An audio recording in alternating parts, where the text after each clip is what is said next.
Alright, coming in at number 16 on my top 25 favorite games of all time list.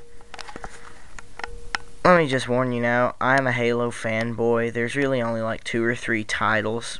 I think 3 titles from the series that you won't be seeing on this list. And this one really gets on the list just because of its multiplayer. To be honest, I did not like the campaign in this game. Coming in at number 16, Halo Reach. I did not like the campaign in this game. I'm going to go ahead and start off to why it didn't really even make my top 10. Why I've realized it's gone down from when I made my original top 10 video and I put it at number 8. Of course, I had 2 tie-ups, so technically it would have been like number 10 or number 11. I'm not very good at math, so I'm not going to try to... Yeah, I'd make it number 11. It wouldn't have been on the list, but since then my thoughts have changed on it, generally for the worst. Or generally for worst, however you say it. It's just my thoughts about this game have gotten worse. I still love it. I mean, I love the multiplayer, but the campaign, other than the last level, because I actually like the way they send Noble 6 away. You know, it was really great that he went out like that, but the rest of the game was just, it didn't make very much sense, considering you had 2 different examples to do this. You had First Strike, you had the Fall of Reach. You could have done both of them. It would have been amazing. Come on. You had 2 different nets that you could jump onto. You didn't use either of them. You fell flat on your face on the sidewalk.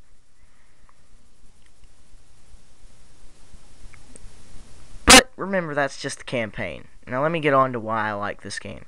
The multiplayer. In particular, Forge mode. This is really where they started to really get serious with Forge mode. Like in Halo 3, it was a thing they threw in there. It was really just a test to see how much people enjoyed it. And they did. They enjoyed making their own maps. They enjoyed editing things. And in Halo Reach, they took it a step further. They made it a bit easier. I really like that. I mean, Forge World. Amazing. I mean, create a map, you play on it, and it just feels so great to know that you created that map. And really, a lot of big creations have surprised me, you know, like the Rube Goldbergs with Sandbox. They were pretty popular, but I mean, they grew insanely popular with Forge World. It really is amazing to see some of the creations just come to life. Another thing is, though, I do like the combat in the multiplayer as well. The assassination animations, it's just wonderful to watch those. Just come up behind someone, just zoom out, stick a knife in their back. It's amazing. I mean, it really is. And me and a friend of mine actually showed each other like what all you could do with the assassination animations. Like one time we jumped up in the air and we jumped up in the air and I assassinated him to see what would happen. And you know, it was just really fun. Just like, another thing is, I really like the design of a lot of the maps. Like, I don't have any of the map packs, so I don't know about any of the new ones. But, like, Forge World, of course, Reflection was awesome. Made Ivory Tower from Halo 2 look a whole lot better. Not it made Ivory Tower look a whole lot better, but Reflection looked a whole lot better than Ivory Tower. Boneyard, really great. Like, absolutely fantastic.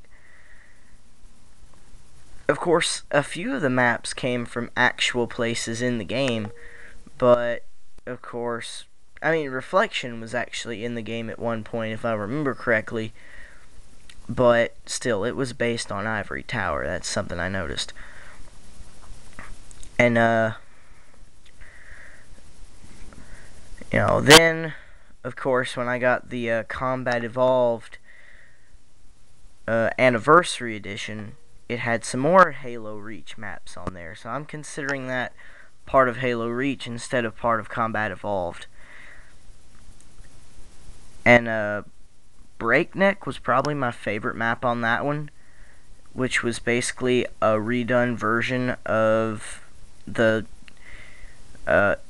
whatever the name of the city map is from Halo 2. So, with that said, I think that's it. I will see y'all in the next video. Mr. Gaming Musician